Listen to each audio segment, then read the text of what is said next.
এদিকে ছুটির দিনে বাজারেও নেই স্বস্তি। বেঁচে থাকার দায়ে নিত্য প্রয়োজনীয় পণ্য কিনতে হচ্ছে বাড়তি দামেই। মৌসুমি সবজির দাম ছাড়িয়েছে ভোক্তার সাধ্যের সীমা। মাছ আর মুরগির আকাশ ছোঁয়া দামে ক্রেতার অভিব্যক্তিতে কেবল হতাশার ছাপ। রাজধানীর হাতিরপুল বাজার। ছুটির দিন সকালে বাজারে এসে নাভিশ্বাস অবস্থা। সব সবজির দাম কেজি প্রতি শুরুই ৮০ টাকা থেকে। এছাড়াও অন্যান্য বাজারের তুলনায় এখানকার বিক্রেতারা কোনো যৌক্তিক কারণ ছাড়াই বাড়তি দাম হাঁকেন বলে অভিযোগ করলেন ভোক্তারা। এই বাজারে সব কিছুর দাম বেশি অন্য অন্য জায়গাতে, কিন্তু বৃষ্টির কারণে আরেকটু বেশি। এই কারণে মানুষ এইদিকে আসতে চায় না, সাধারণ মানুষ এখানে বাজার করতে পারে না, এই হলো সমস্যা। বেগুন সহ আরও সব মৌসুমি সবজি, কোনো কিছুই আর সামর্থ্যের মধ্যে নেই সাধারণ মানুষের। কাঁচামরিচ, টমেটোর দাম ২৫০ টাকা থেকে ৩০০ পর্যন্ত।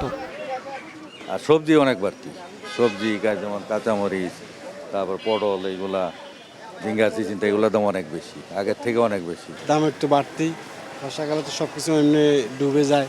মুরগির দামও মোটামুটি নাগালের বাইরে। বর্ষাকাল তো ক্ষেত এমনি নষ্ট হবে, ওই কারণে একটু দাম বাড়তি থাকবে, যেমন কাঁচামরিচ, টমেটো।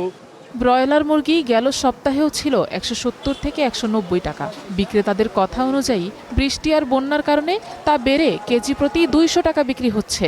সোনালী ৩৬০ টাকা কেজি। গত সপ্তাহ বা 10 দিন আগের থেকে মিনিমাম কেজিতে 20 টাকা বা 25 টাকার মতো বাড়তি মনে হচ্ছে। তাছাড়া মশলার বাজার তো সবসময় একটু দামি, আর এলাচি তো সবচেয়ে দামি মশলা, এলাচির দামও অনেক বেশি মনে হচ্ছে। আর মাছ মুরগি আসলে এখনকার অবস্থায় তো সব কিছুরই দাম বৃদ্ধি। ব্রয়লারের দামটা বাড়ছে। লেয়ার মনে করেন গত সপ্তাহে ছিল 190, এই সপ্তাহে 210। মেঘ বৃষ্টির কারণে মনে করেন মাল আসে না অনেক জায়গা, এই জন্য গাড়ি উড়ি যাইতে পারে না, এই জন্য টাকা মাল কমাইলে একটু দাম বাড়ে। মাছের বাজারে সরবরাহ সংকট তো নিয়মিত চিত্র। বিক্রেতাদের দাবি, নদী, হাওর, খাল, বিলে পানি বেশি থাকায় মাছ কম ধরা পড়ছে, আর তাই পাঙাশ ও তেলাপিয়া ৩০০ টাকা কেজি এবং অন্যান্য বড় মাছ ৫০০ টাকারও বেশি। আর একই চিত্র ছোট মাছের ক্ষেত্রেও। পূর্বের পরিস্থিতি আর বর্তমান পরিস্থিতি ফার ডিফারেন্স।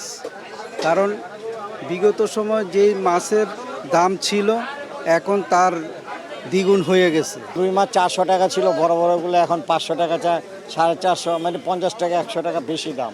দেশে বন্যা চলতে তো এই জন্য মাছের দামটা একটু বেশি, জ্বর তুফানের জন্য আর কি, বড় পানি আর কি, এই মনে করেন পানি কমলে একটু কমবে আর কি। বাজারে সরবরাহ ঘাটতি থাকলেও বেশিরভাগ বাজারগুলোতেই নিত্যপণ্যের অযৌক্তিক মূল্য নিয়ন্ত্রণে বাড়াতে হবে মনিটরিং, এমন দাবি জানালেন ভোক্তারা।